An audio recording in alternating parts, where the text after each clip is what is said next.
C'est notre pasteur Valentin qui nous apportera le message. Valentin va continuer la série de prédications sur 1 Samuel. Et nous allons maintenant lire le texte de la prédication. C'est 1 Samuel chapitre 29, verset 1 jusqu'au chapitre 30, verset 23. Mais comme le texte est long, on ne va pas lire certains versets. Je vous dirai chaque fois, quand on s'arrête, où on reprend. 1 Samuel 29, verset 1.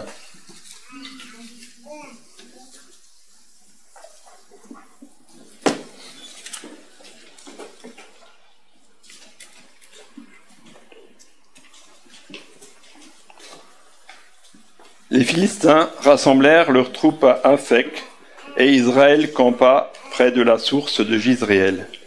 Les princes des Philistins s'avancèrent avec leurs centaines et leurs milliers, et David et ses gens marchaient à l'arrière-garde avec Achish. Les princes des Philistins dirent : « Que font ici ces Hébreux ?» Et Achish répondit aux princes des Philistins : « N'est-ce pas David, serviteur de Saül, roi d'Israël ? Il y a longtemps qu'il est avec moi, et je n'ai pas trouvé la moindre chose à lui reprocher depuis son arrivée jusqu'à ce jour. » Mais les princes des Philistins s'irritèrent contre Achish et lui dirent : « Renvoie cet homme, et qu'il retourne dans le lieu où tu l'as établi, qu'il ne descende pas avec nous sur le champ de bataille, afin qu'il ne soit pas pour nous un ennemi pendant le combat.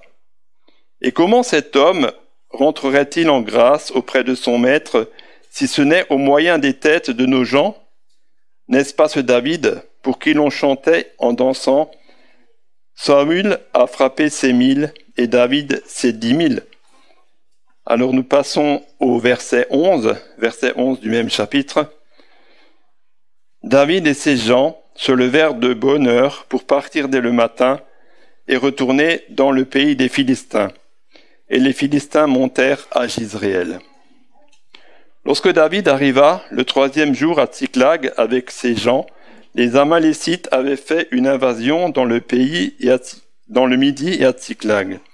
Ils avaient détruit et brûlé Tsiklag après avoir fait prisonniers les femmes et tous ceux qui s'y trouvaient, petits et grands. Ils n'avaient tué personne, mais ils avaient tout emmené et s'étaient remis en route.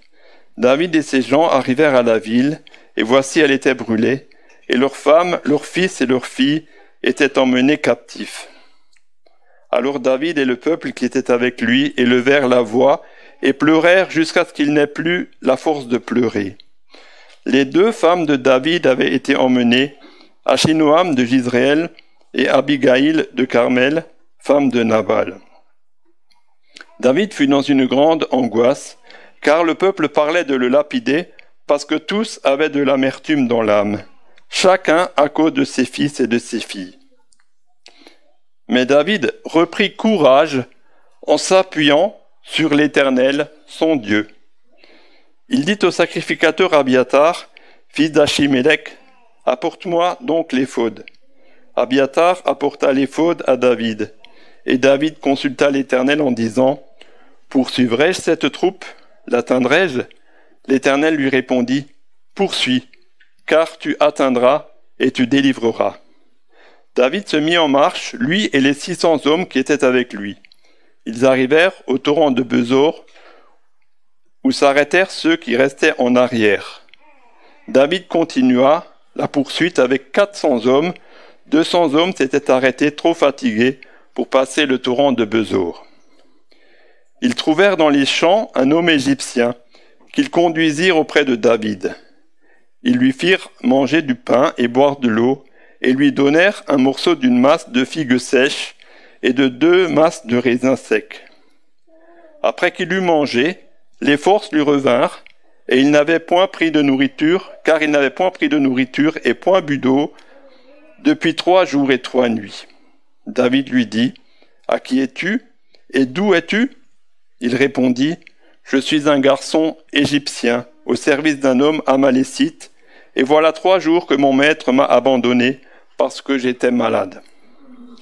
Nous avons fait une invasion dans le Midi des Kérétiens, sur le territoire de Juda et au Midi de Caleb, et nous avons brûlé Tsiklag. » David lui dit : « Veux-tu me faire descendre vers cette troupe ?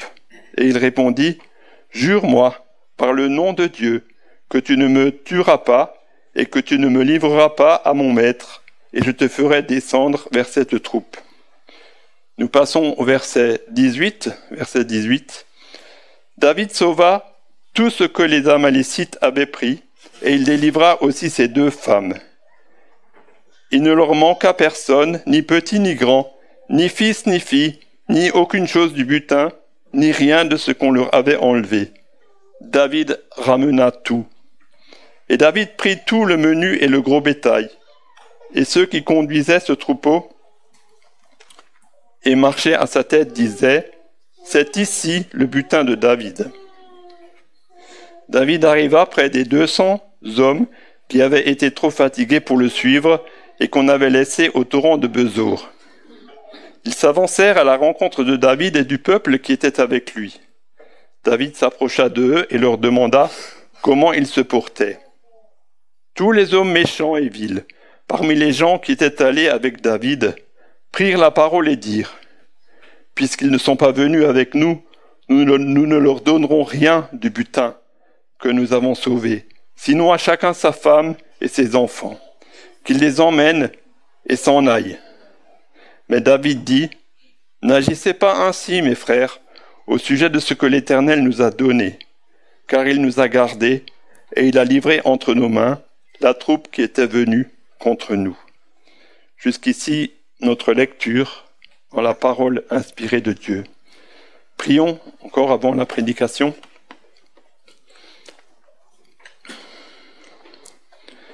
Seigneur, nous te remercions pour le privilège que nous avons de lire ta parole et nous te remercions aussi le privilège de ce qu'elle nous a expliqué, de ce qu'elle nous a prêché. Et nous te prions pour que tu assistes Valentin, que tu l'aides, que tu lui donnes l'onction d'en haut pour la prêcher et en même temps que tu ouvres nos cœurs pour que nous la recevions, que tu disposes nos cœurs et que tu nous parles, que tu nous enseignes dans tes voies et que nous puissions appliquer cette parole dans notre vie et que vraiment tu nous transformes au fur et à mesure par l'enseignement de ta parole pour que nous puissions vivre à ta gloire. Nous te prions aussi pour que par ta parole tu touches à salut et que tu appelles à la repentance et que des personnes qui sont encore loin de toi se tournent vers Jésus-Christ pour être sauvées. Dans le nom de Jésus, nous te prions. Amen.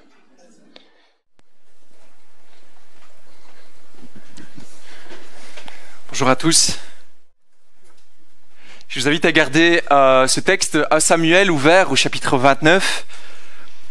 Et avec notre texte ce matin, je voudrais parler un peu de la souveraineté de Dieu. Donc du contrôle absolu de Dieu en ce monde et sur chaque détail de nos vies. Mais pour entrer dans ce thème, eh bien, il faut revenir un petit peu au contexte de ce qui se passe pour David. Un peu de contexte afin de permettre de voir tous les enjeux de la situation de notre chapitre 29 et aussi le chapitre 30. Rappelez-vous ce qu'on avait vu il y a quelque temps maintenant. La difficulté avec le texte, là où on en est, c'est qu'on passe très rapidement de David à Saül et Saül à David, mais c'est bien de remettre un peu de l'ordre dans les idées ici. Et au chapitre 27, on avait vu que David avait pris la décision de partir auprès des Philistins, vous vous rappelez ? Après avoir, dans le but plutôt d'échapper à Saül. Donc il savait que Saül le poursuivait et à un moment donné il s'est dit mais il faut que je puisse trouver un endroit où j'aurai un minimum de paix et de sécurité. Alors était-ce une bonne idée d'aller chez les Philistins ?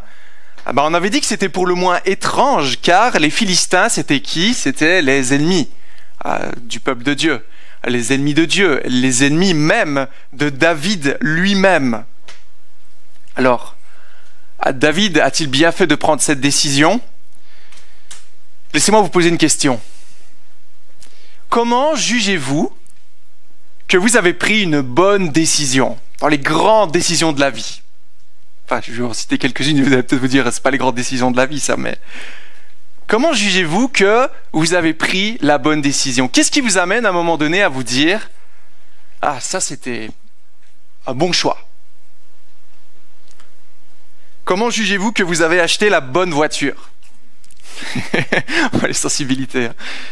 choisi la bonne maison, choisi le bon travail, que vous habitez au bon endroit, que vous avez épousé la bonne personne.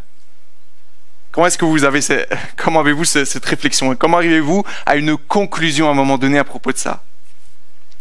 Alors il y a plusieurs manières, mais généralement c'est toujours le même principe. On attend quelque temps, plus ou moins long. Certains parfois se font une idée assez rapidement. Et ensuite on regarde les fruits, n'est-ce pas, que notre décision porte. On attend un certain temps et puis on regarde. Était-ce une bonne idée ou pas? Allez, revenons à ma voiture. Quand on a eu 3 enfants, c'était le moment pour nous de choisir une autre voiture un peu plus grande pour pouvoir mettre les 3. Et moi, j'ai toujours voulu une Peugeot 5008. Je ne fais pas de publicité, hein, mais là, en discutant de ça avec mon épouse, elle me disait « Ah, mais non, un berlingot, ce serait tellement plus pratique. » Et moi, je voulais pas ça. Je voulais pas. C'est pas beau. Il n'y a pas de style et tout ce que vous voulez. Et aujourd'hui, on a un berlingot. Ça fait quelques années, et vous voulez que je vous dise, après le temps et les fruits, je réalise que c'était une bonne décision. Et j'en viens même à me dire, en regardant les 5008, je le dis très rapidement, ouais, bon, c'est pas aussi pratique que ça dans le fond. Le plafond est bas, la voiture, si les enfants mettent les pieds sur les sièges, elle est quand même, voilà. Avec le temps, en ayant éprouvé la décision, dans la complémentarité de notre couple, eh bien, je suis arrivé que c'était une bonne chose. Heureusement qu'on a pris cette voiture-là. Alors, on n'est pas là pour parler de ma voiture, mais là, on est là pour parler du principe. Souvent, on garde ce principe dans nos têtes. Alors, parfois, on est un peu plus spirituel que moi, n'est-ce pas, ce matin, et on regarde généralement dans une décision si oui ou non Dieu a béni, n'est-ce pas? C'est ce qu'on dit souvent. Est-ce que Dieu a béni mon entreprise? Est-ce que Dieu a béni les décisions que j'ai prises? Est-ce qu'on a pris le bon chemin? Est-ce que le Seigneur a permis que cela prospère, du moins à notre idée? Et souvent, on voit la souveraineté de Dieu de cette manière-là. On voit la souveraineté de Dieu, le contrôle absolu de Dieu sur toute chose, sur nos vies, sur toutes nos décisions, de manière très linéaire. J'appelle ça linéaire. Je décide ça, j'attends un peu, et ça valide mon choix. Le Seigneur a validé mon choix. Mais parfois, ce n'est pas toujours comme ça que cela se passe. Et parfois, Dieu entame une œuvre plus profonde à travers sa souveraineté. Et c'est ce que je vous propose de voir ce matin. Parce que si on ne comprend pas cela, si on pense que la souveraineté de Dieu est uniquement linéaire, comme on le pense, eh bien, on risque fortement d'être découragé à certains moments. Regardez ce qui se passe pour David, et c'est notre premier point, que j'ai appelé « Quand tout part de travers et que l'on n'a plus que les yeux pour pleurer ». Quand tout part de travers et qu'on n'a plus que les yeux pour pleurer. Est-ce que David a bien fait d'aller chez les Philistins pour trouver refuge? Si vous vous rappelez, quand on avait regardé cela au chapitre 27, on avait dit que ni Dieu ni l'auteur ne le mentionnent. Alors qu'est-ce qu'on avait fait? Eh bien, on avait regardé un petit peu au fruit de sa décision. On va juste se rappeler ça rapidement maintenant. Déjà, pourquoi David va-t-il chez les Philistins? Pour échapper à la persécution de Saül. Est-ce que cela a fonctionné? Ne cherchez pas, je vous le dis simplement, oui. Chapitre 27, verset 4, Saül cessa de le chercher. Et pour la première fois depuis longtemps, David est en paix. Lui et sa famille peuvent avoir du repos. N'est-ce pas un clin d'œil de Dieu qu'il se trouve dans sa volonté? Que là, il y a une bonne décision qui a été prise. Quand on regarde au chapitre 27, de manière presque surnaturelle, de manière presque instantanée, eh bien, David a la confiance d'Achish, le prince des Philistins, un des princes des Philistins. Une confiance hors du commun, alors que celui-ci était en fait son ennemi à un moment donné. Une confiance qui a été consolidée pendant presque 1 an et 4 mois, selon de nouveau le chapitre 27. Et il y a probablement tout un travail de longue haleine pour David, qui malgré ses incursions auprès des ennemis d'Israël, continuait de garder une bonne relation avec ce prince des Philistins. Ça ne devait pas être facile de rester, de garder la bonne couverture. Et on voit ici, même dans notre texte, au chapitre 29, verset 9, la réaction d'Achish, qui semble même presque démesurée. « Tu me plais autant qu'un ange de Dieu. » Waouh! Tu me plais autant qu'un ange de Dieu. N'est-ce pas un clin d'œil de Dieu? Que David est sur le bon chemin, que Dieu a béni la décision de David. Mais le plus important, je l'ai dit là rapidement, voyez-vous la mission particulière? Est-ce que vous vous rappelez la mission particulière que David pouvait faire lorsqu'il était dans ce pays, dans cette zone, lorsqu'il était à Tsiklag, cette ville qu'Achish lui a donnée? Il faisait des incursions, des raids armés auprès des ennemis d'Israël. Il était à une zone particulière où il pouvait défendre Israël. N'est-ce pas un projet, un clin d'œil de Dieu que David est sur le bon chemin, que son projet est béni. On voit également par cela que David n'a jamais renié son peuple. C'était une question qu'on s'était posée. Désolé, il faut qu'on repasse à travers tous ces rappels, mais c'est important, sinon on ne va pas comprendre aujourd'hui. On pouvait se poser la question, mais est-ce que David commence à préférer les Philistins à Israël, qui lui donne un logis, qui lui donne une confiance, qui lui donne toutes sortes de choses qu'il n'a pas connues avec son propre peuple, parce qu'il était rejeté constamment? Eh bien non, parce que David nous montre qu'il combat toujours pour Israël. Et voyez-vous quel est l'aboutissement d'un tel projet? Ça, on voit au chapitre 28, verset 1er. Vous pouvez peut-être regarder avec moi. Parce qu'en fait, c'est la partie, juste avant de parler de la voyante d'Endor qu'on avait vue la dernière fois, où là, on est repassé à Saül. Je lis le chapitre 28, verset 1er.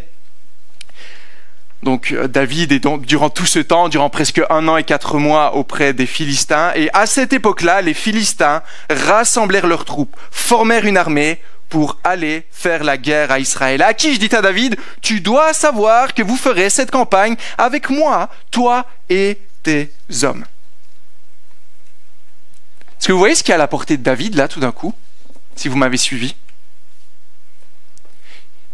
Faut pas être un grand stratège ici pour comprendre l'avantage significatif que ce serait pour Israël d'avoir David dans le camp des Philistins. Vous voyez ça? Les Philistins s'avancent avec leurs armées, avec toutes les têtes du pays, les 5 princes des Philistins, pour aller faire la guerre à Israël. Mais là, ils prennent David avec eux, qui a toujours gardé allégeance à son peuple. Vous voyez ici la tenaille qui peut se mettre en place. Il pourrait réaliser un grand coup contre les ennemis de Dieu, en se retournant contre eux.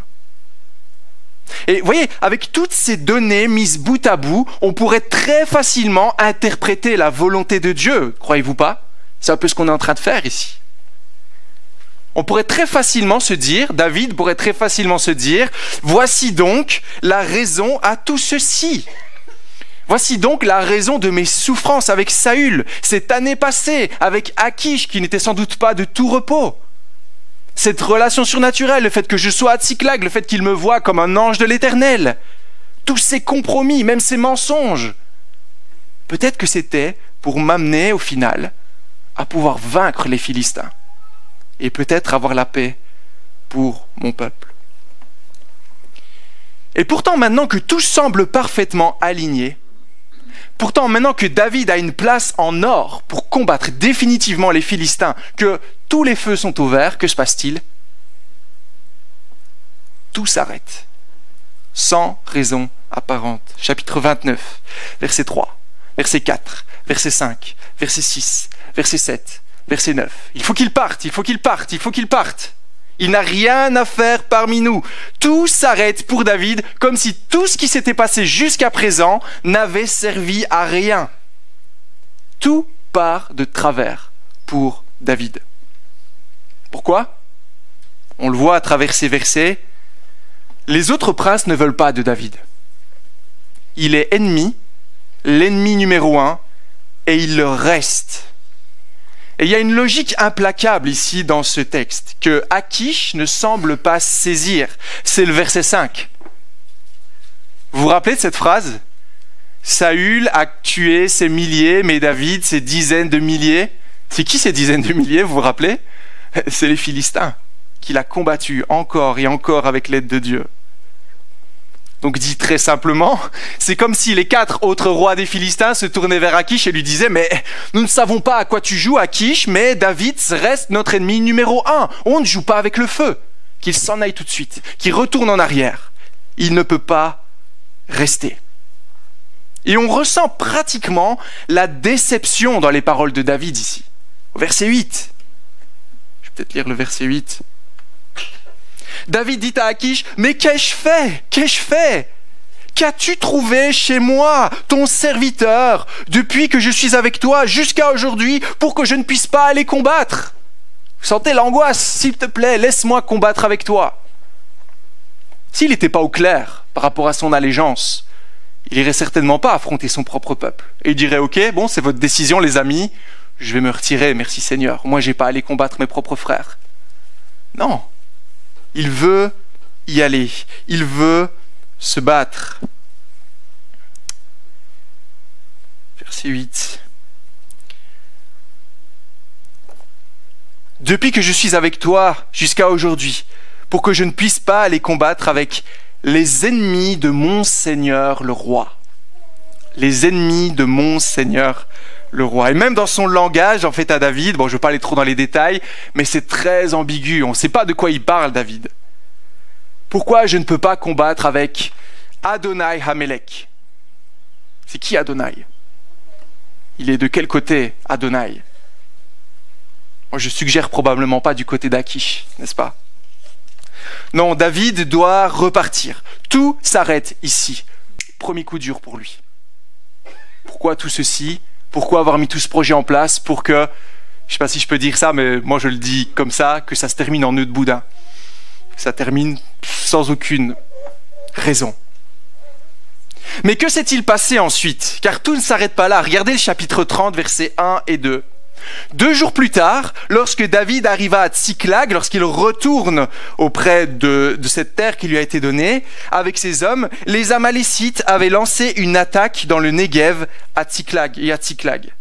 Ils avaient détruit et brûlé Tsiklag après avoir fait prisonnier les femmes et tous ceux qui s'y trouvaient, petits et grands.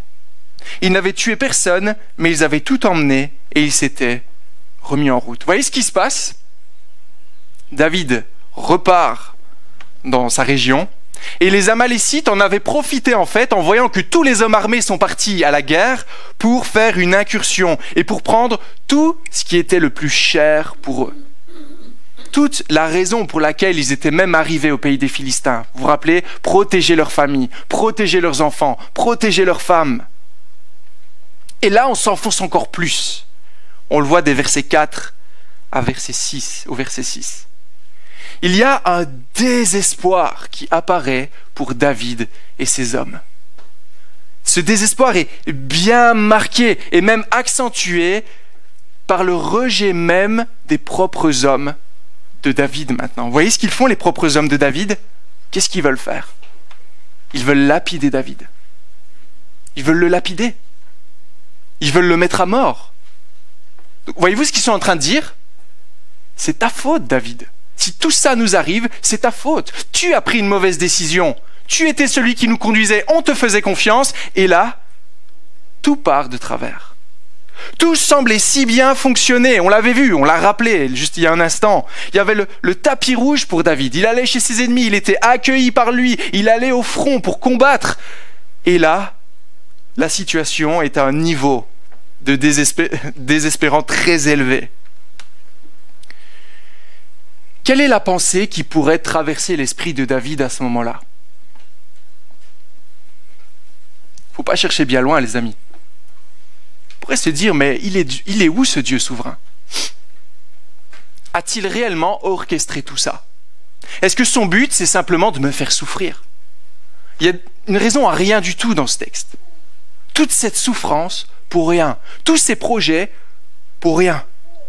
Ou est-il simplement impuissant? Peut-être ne peut-il pas gérer les situations qui m'arrivent. Et vous pouvez même ajouter tout ce qui vous passe par la tête. Alors je sais que nous ne sommes pas David, mais avez-vous déjà vécu des situations similaires dans vos vies? À différents niveaux, bien sûr. Tout semblait si beau. Tout semblait si bien tracé pour vos vies. Une décision que vous pensiez avoir prise peut-être étant jeune et qui orchestrait toute votre vie, faisait battre votre cœur. Magnifique, j'ai tellement bien fait d'aller sur ce chemin, si bien tracé. Le temps avait prouvé que Dieu bénissait, que c'était la meilleure décision. Pensez à toutes ces histoires vécues.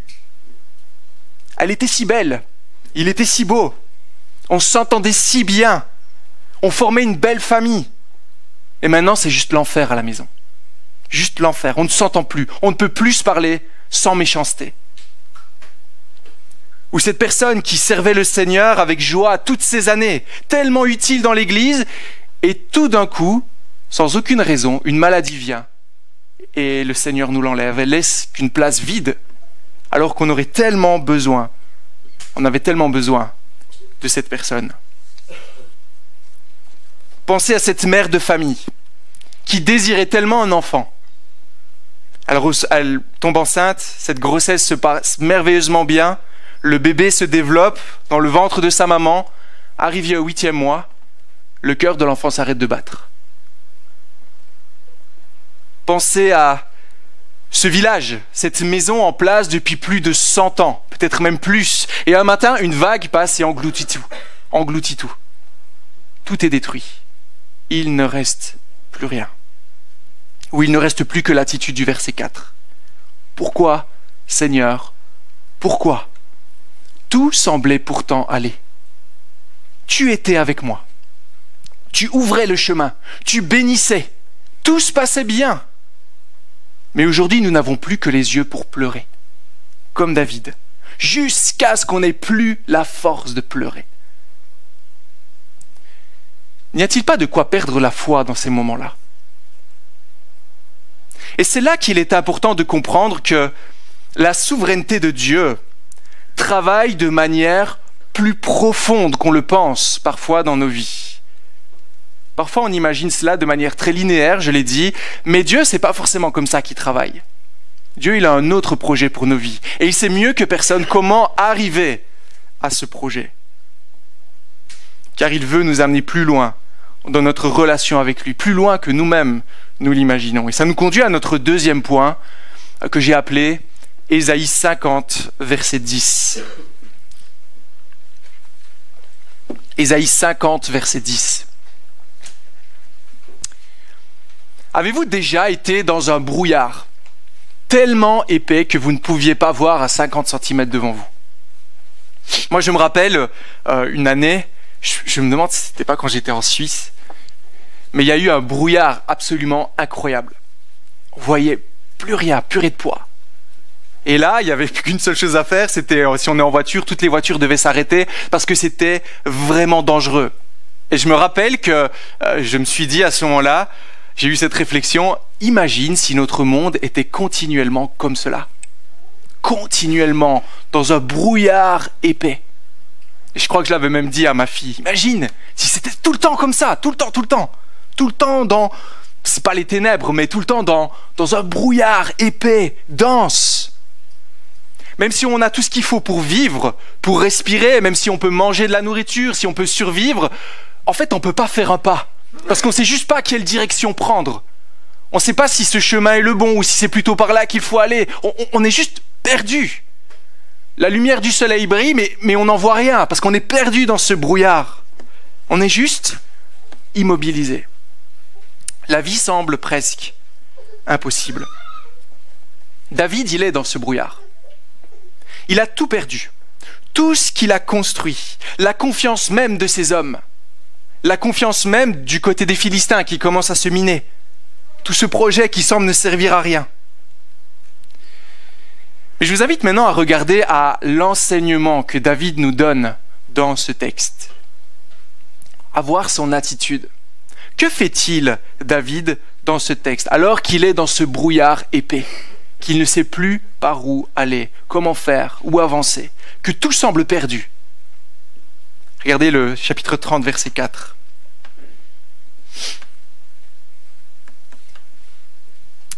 Alors David et la troupe qui l'accompagnait se mirent à pleurer tout haut jusqu'à ce qu'il n'ait plus la force de pleurer. Qu'est-ce qu'il fait, David, lorsqu'il est dans une situation dramatique. Il pleure. Et je pense que c'est important de commencer par là, quand on voit l'attitude de David. David vit son émotion. David, c'est un être humain comme vous et moi. Quand il lui arrive des situations difficiles, ce n'est pas un surhomme, il pleure, il vit son émotion, ce n'est pas un robot. Et ce que nous montre son attitude, comme il nous le montre d'ailleurs de manière extraordinaire dans les psaumes, c'est qu'il n'y a rien de mal à être vrai dans son attitude avec Dieu. Vous voyez, ici David, il n'est pas en train de jouer un rôle, à jouer au spirituel. Il vit son émotion, il est désarmé, il pleure jusqu'à plus pouvoir pleurer. Qu'est-ce que c'est que cette situation, Seigneur? Si j'avais plus de temps, on aurait pris un psaume pour voir cela. Mais je pense que vous avez une idée de comment ça se passe dans les psaumes. Criez à Dieu. Pourquoi, Seigneur? Pourquoi? À quoi cela sert? Verset 6. David fut dans une grande détresse, car le peuple parlait de le lapider. Tous étaient amers, chacun à cause de ses fils et de ses filles qui étaient perdus. David vit une véritable détresse, une angoisse. On cherche à nouveau à le tuer, mais maintenant c'est de l'intérieur. Ses amis, ses compagnons de route. Imaginez ce que doit penser David. Tout le monde est contre moi. Je suis malheureux. Je n'aurais jamais dû faire cela. Je n'aurais jamais dû venir ici. Mais qu'est-ce qu'il ne fait pas, David? Vous vous souvenez de l'histoire de la femme de Job? Vous vous rappelez ce qu'elle a dit à Job? Il y a un peu des similitudes là avec ces deux histoires. La femme de Job, en voyant les malheurs de son mari, lui a dit une chose. Maudit Dieu et meurs. Aujourd'hui, maudit Dieu et meurs. Il ne reste plus rien d'autre à faire que ça. Alors Job ne l'a pas fait, mais David non plus. À aucun moment, il ne se rebelle contre son Dieu. Mais que fait-il? Deuxième réaction. Verset 6. David fut dans une grande angoisse, car la troupe parlait de le lapider. Tous éprouvaient en effet de l'amertume, chacun à cause de ses fils et de ses filles. Mais David reprit courage en s'appuyant sur l'Éternel, son Dieu. Vous voyez ça? Ça, c'est le verset clé ce matin. Si vous êtes assommé à cause de la chaleur, retenez ça, fin du verset 6. Mais David trouva sa force dans le Seigneur, son Dieu. Qu'est-ce qu'il fait, David? Il reprend courage. Il regarde à Dieu. Comment le fait-il exactement? Les versets 7 et 8 nous le montrent. Il crie à Dieu. Il lui parle. Montre-nous le chemin. On est là, rien semble n'avoir de sens. Il y a eu tous ces efforts qui au final n'aboutissent à rien. Montre-nous quoi faire. Et là, que se passe-t-il? Dieu lui parle. Dieu lui dit, voici la direction à prendre. Mais l'attitude de David ne s'arrête pas là. Il ne fait pas que de crier à Dieu et lui dire, mais montre-moi ce que je dois faire. Qu'est-ce qu'il fait, verset 9? David se mit en marche avec ses 600 compagnons. Ils arrivèrent au torrent du Bésor et ceux qui traînaient à l'arrière s'arrêtèrent. Bref, c'est surtout la première partie de ce verset. David se mit en marche. Qu'est-ce qu'il fait, David, ici? Il est malheureux, il s'adresse à Dieu. Dieu lui parle, il met sa foi en action. Il met sa foi en action. Il prend la direction que Dieu lui indique. Vous voyez, rien ne sert d'écouter Dieu, mais de ne pas mettre en pratique sa parole. Ce n'est pas tous ceux qui disent « Seigneur, Seigneur ». On connaît ce passage. C'est un peu ça ici. La foi sans les œuvres est morte. C'est le même principe ici. David écoute son Dieu. Il est réellement malheureux, mais il choisit d'obéir à la parole de Dieu. Mais qu'est-ce que vous allez me dire ici? C'est facile pour David. Il parle à Dieu, Dieu lui répond précisément dans sa situation. Moi, parfois, j'aurais envie que Dieu me parle comme ça et me dise précisément ce que je dois faire à ce moment-là. Ne croyez pas ça. Ne croyez pas ça. Car bien souvent, Dieu parle de manière très précise, dans les situations très précises de nos vies, par sa parole. On le voit et pourtant on ne l'écoute pas. On ne cherche pas à lui obéir. On ne lui fait pas confiance que le meilleur se trouve auprès de lui. Mais comment agira un enfant de Dieu? Oui, il sera dans la peine. Il vivra son émotion. Ça ne veut pas dire qu'on n'est plus chrétien quand on souffre, quand on pleure. Mais il choisira de faire confiance à son Dieu et vivre la parole. Ok, c'est ce que tu me dis, Seigneur. Eh bien, je vais te faire confiance et je vais avancer sur ce chemin. Même si là, honnêtement, Seigneur, voilà, c'est moi qui suis rajouté, mais j'aurais de quoi douter de ta parole. J'aurais de quoi douter. Et je pense que tout le monde à ce stade, ce matin, dirait Amen à cela, n'est-ce pas? Amen. Le Seigneur entend ses enfants, le Seigneur nous dirige, on veut lui obéir. Mais comment on vérifie si nous croyons vraiment cela, si nous croyons réellement cela? Une chose très simple, très basique, la prière. Est-ce que vous priez? Est-ce que vous priez quand les situations de vos vies ne vont pas comme elles le devraient selon vous? Est-ce que vous vous adressez à Dieu comme David le fait avec son Père céleste? On peut prier quand tout va bien, il peut y avoir le même penchant, ou quand tout va bien on arrête de prier, mais ça c'est pas le sujet de la prédication d'aujourd'hui. Dans la douleur, dans la peine, est-ce que vous levez les yeux et que vous dites « Seigneur, pourquoi? Seigneur, montre-moi. Seigneur, parle-moi. » Ou est-ce que vous prenez le taureau par les cornes vous-même? Ça, c'est un problème que moi, j'ai personnellement. Quand il y a des difficultés, beaucoup de mal parfois à revenir à Dieu et dire « Seigneur, s'il te plaît, montre-moi. » Je vous dis cela pour vous dire que je sais que c'est parfois pas facile. Ce que nous dit Michael Reeves dans son ouvrage sur retrouver la joie de prier, il dit, je paraphrase, quand on prie comme David le fait, quand on s'adresse à Dieu, c'est la simple preuve que l'on croit qu'il est réellement là. Si on ne prie pas, ça veut dire qu'on croit que Dieu n'est pas là en fait. Vous voyez, c'est fort. Hein? Combien de fois priez-vous?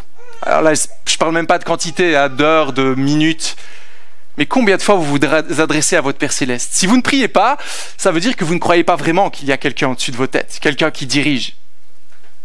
Et je pense que la meilleure chose à faire, alors, c'est de prier, pour lui demander de vous aider à prier. Que fait David? Il lui parle, il entend Dieu lui parler, et il agit en conséquence. Il fait confiance à son Père Céleste. Après tout ce qu'il a vécu, il aurait toutes les raisons du monde de ne pas rester fidèle à Dieu, de tomber dans un péché. Mais non, il veut simplement lui faire confiance et lui obéir. Pas évident, n'est-ce pas, quand on est au fond du trou? Pas évident, n'est-ce pas? C'est facile de prêcher ça comme ça quand tout va bien en apparence. C'est pourquoi j'ai appelé ce point Ésaïe 50, verset 10. Personne n'a été assez curieux pour aller voir ce qui est marqué en Ésaïe 50, verset 10. Pourquoi j'ai appelé ce point-là comme ça? Parce que je voudrais que ce passage, vous puissiez le garder dans votre cœur, comme une bouée de sauvetage, comme l'élément qui va vous aider à tourner vos regards dans la bonne direction. Qu'est-ce qu'on lit en Ésaïe 50, verset 10? C'est un de mes passages préférés. Ésaïe parle et il dit au verset 10, « Qui parmi vous craint le Seigneur et écoute son serviteur, le serviteur de l'Éternel Jésus-Christ? Quiconque marche dans les ténèbres et manque de clarté, qu'il mette sa confiance dans le nom du Seigneur et s'appuie sur son Dieu. » Vous comprenez ça? Ce qu'il est en train de dire, c'est, si vous êtes chrétien, si vous êtes dans le brouillard, si vous ne voyez pas, si vous ne savez pas pourquoi, faites confiance à Dieu. Faites confiance à Dieu. Mais dans notre texte, vous allez me dire, mais c'est facile pour David. Parce qu'on voit que tout est bien, qui finit bien, n'est-ce pas? C'est une happy end ici. Il y a un verset qui nous dit qu'il retrouve tout, et même plus. Il retrouve tout ce qu'il a. Mais pourtant, ce qui est surprenant dans notre texte, et je vous invite à voir ça, à noter cela avec moi, l'auteur ne met pas l'emphase sur ce que David retrouve. Il y a 3 versets, dans tous ces longs passages, on n'a pas lu tout, mais c'était déjà long la lecture, au chapitre 30, les versets 18 à 20, qui sont consacrés à ce que David retrouve, pour dire, bah oui, il a retrouvé ses femmes, ses enfants, etc., ainsi que ses compagnons. Mais où elle se trouve l'emphase? Le texte développe de manière très détaillée ce qui se passe avant, pendant et après. Avant, son attitude, on l'a déjà un peu décrite. Pendant, lorsqu'il va à la bataille et toutes sortes de situations apparaissent. Et après, lorsqu'il a récupéré ses biens. Et c'est ça qu'on va voir maintenant ensemble dans ce troisième et dernier point. Courage, ça va? Vous tenez le coup? C'est une belle préparation aux canicules de l'été. Troisième point, voyez le travail bien plus grand de Dieu en vous. Voyez le travail bien plus grand que Dieu en vous. À nouveau, il y a trois éléments, trois choses que David accomplit lors de ce projet qui semble à nos yeux tout sauf bien ficelé. En choisissant de continuer à faire confiance à son niveau, même sans comprendre pourquoi tout cela lui arrive, eh bien, David est conduit à avoir trois attitudes qui le feront ressembler encore plus à Dieu et surtout à Jésus-Christ notre Seigneur, celui qu'il représente. Regardez le verset 17, chapitre 30, verset 17. Donc David reçoit la parole de Dieu. David leur porta des coups aux Amalécites depuis l'aube de ce jour-là jusqu'au lendemain soir, et aucun d'eux ne put s'échapper, excepté 400 jeunes hommes qui montèrent sur les chameaux et s'enfuirent. Qu'est-ce que David met en déroute ici? Quel peuple? Les Amalécites. C'est quoi le problème avec les Amalécites? Vous vous rappelez? Est-ce qu'il n'y a pas un écho ici qui doit nous interpeller, surtout pour ceux qui étaient régulièrement dans ces prédications-là?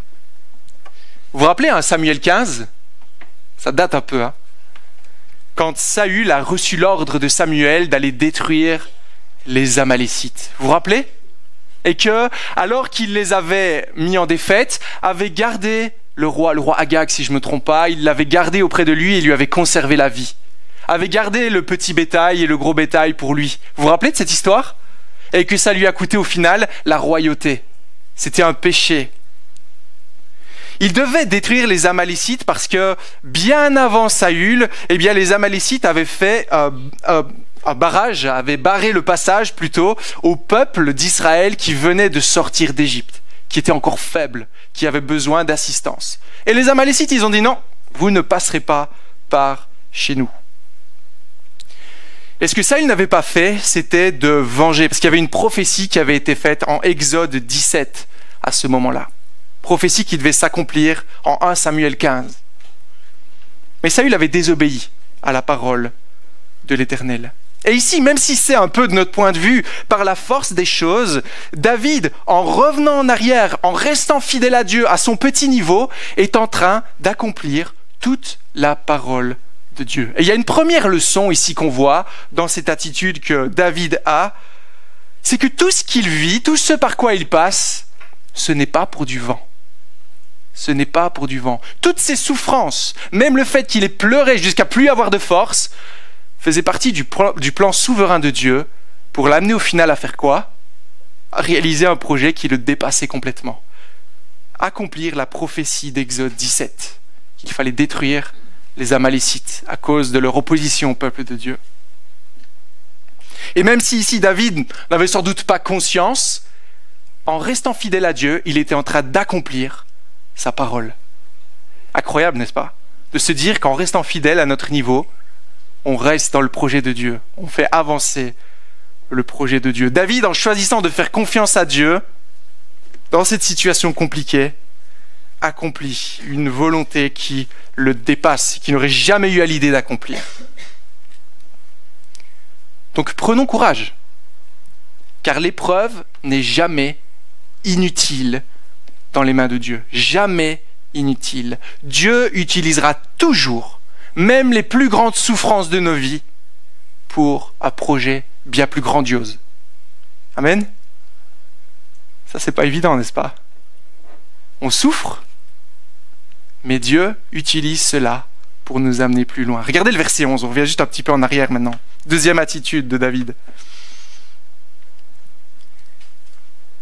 Alors là, ils trouvèrent On peut lire. Ils trouvèrent dans les champs un Égyptien qu'ils conduisirent vers David. Ils lui firent à manger du pain et boire de l'eau. Ils lui donnèrent un morceau de gâteau aux figues sèches et de gâteau aux raisins secs. Lorsqu'il eut mangé, les forces lui revinrent car il n'avait pas pris de nourriture et bu d'eau depuis 3 jours et 3 nuits. David lui dit, « À qui appartiens-tu? D'où viens-tu » Il répondit, « Je suis un jeune Égyptien.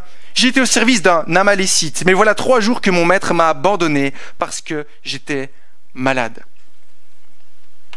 Qu'est-ce qu'il croise sur la route, par hasard, des gros guillemets? Un Égyptien abandonné par les Amalécites, un esclave, jeune esclave, laissé pour mort. Et voyez l'attitude de David lorsqu'il voit ce jeune homme? C'est pas un Hébreu là qui secourt, c'est un Égyptien, avec tout le lourd passif des Égyptiens. Eh bien David lui vient en aide. David lui vient en aide. Et pourtant, qu'a-t-il fait cet Égyptien? Il a participé à toute la catastrophe qui a mis David et ses hommes dans cette situation dont on a pris connaissance un peu plus tôt. Qu'est-ce qu'il mérite cet Égyptien? Il mérite la mort, n'est-ce pas? Il doit être mis à mort. Mais David, à travers cette épreuve, nous montre qu'il est un roi qui a de la véritable compassion. Et cette compassion va être ensuite utilisée par Dieu. Donc David va creuser toujours plus le caractère de Dieu, de compassion, et ça va l'amener au final à savoir où se trouvent les Amalécites. Ça va être utilisé par Dieu pour l'amener à retrouver ses ennemis qui avaient plusieurs jours de marche. Deuxième leçon, ce n'est que dans l'épreuve que l'on voit si réellement on a le caractère de Dieu.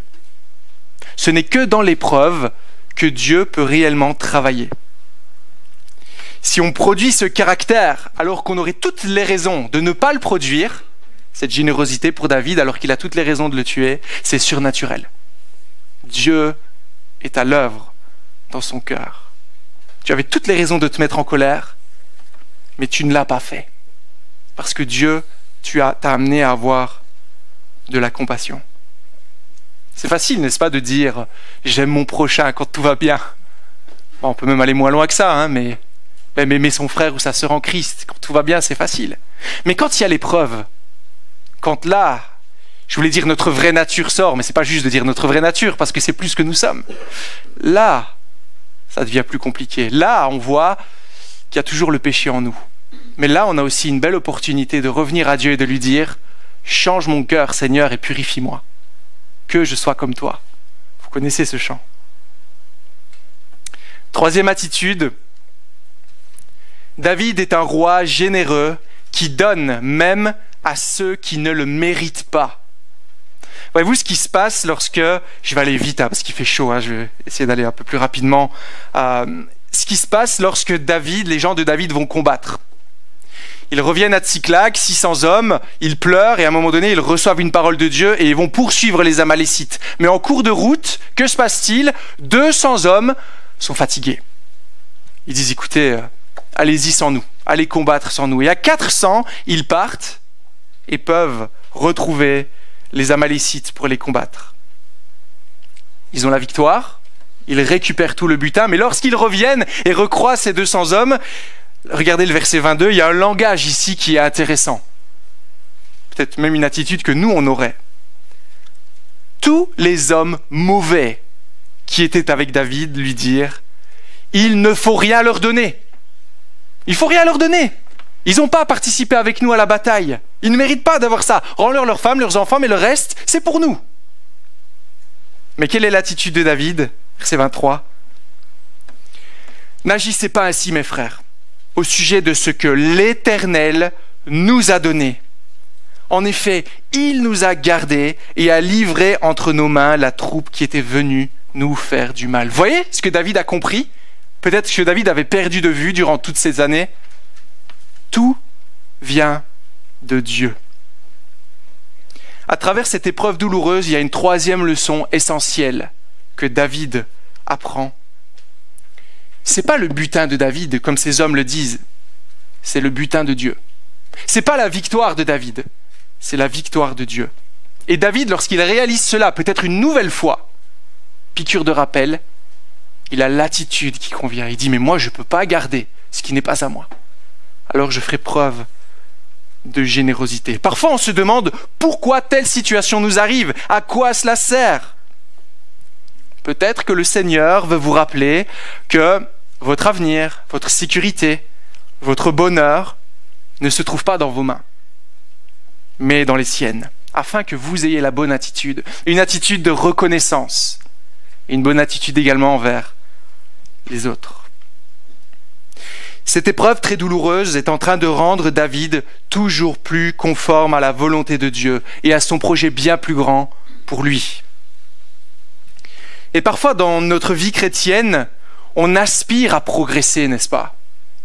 Là, ce qui est bon, là où on voit un chrétien qui évolue bien, c'est un chrétien qui veut progresser. Ah, il voit ce passage en hébreu qui dit « Sans la sanctification, nul ne verra Dieu » et il se dit « Mais là, je veux progresser, Seigneur, aide-moi à progresser. » Mais Dieu, c'est mieux que nous-mêmes, comment nous faire progresser, n'est-ce pas? Et toute cette histoire ne fait que de nous révéler une chose, une vérité libératrice, celle du verset 6. Nous devons faire confiance à notre Dieu. Nous devons faire confiance à notre Dieu. Faites-vous confiance à Dieu? Faites-vous confiance à votre Dieu? Regardez vos réactions, particulièrement dans la souffrance. Est-ce que ça démontre une confiance en Dieu, une maturité, une progression dans la sanctification? Si vous voyez que ce n'est pas le cas, je vais vous dire, c'est pas grave. Non, c'est pas grave. Parce qu'alors vous pourrez lui demander son aide.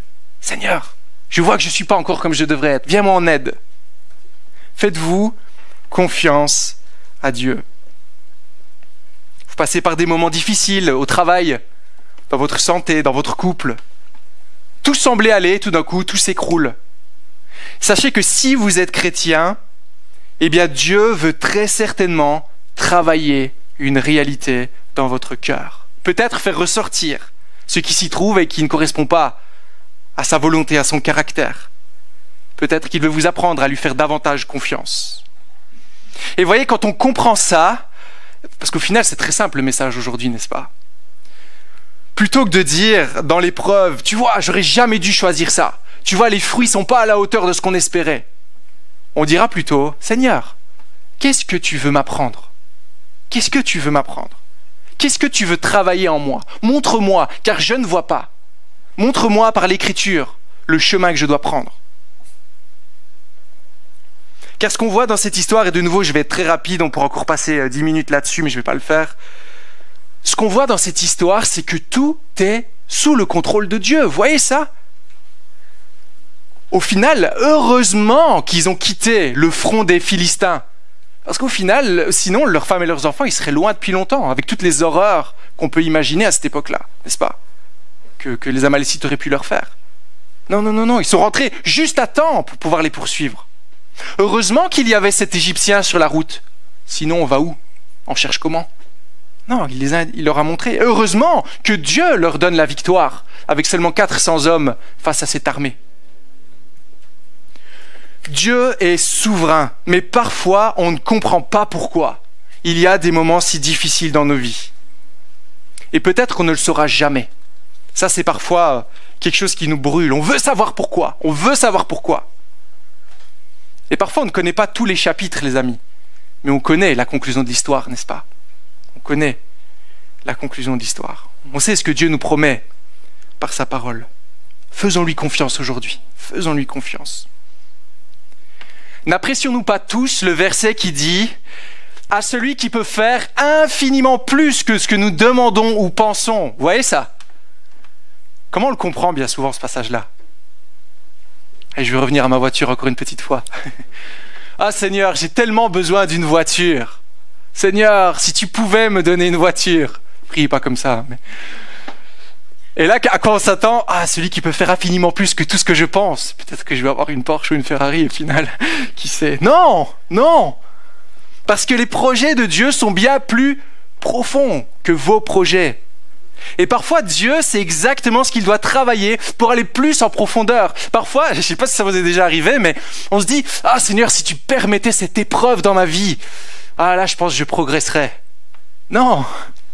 Parce que Dieu, c'est exactement là où il faut appuyer pour faire de vous un être à son image. Et parfois, il doit travailler, il doit briser afin que nous lâchions prise et que nous apprenions à lui faire confiance.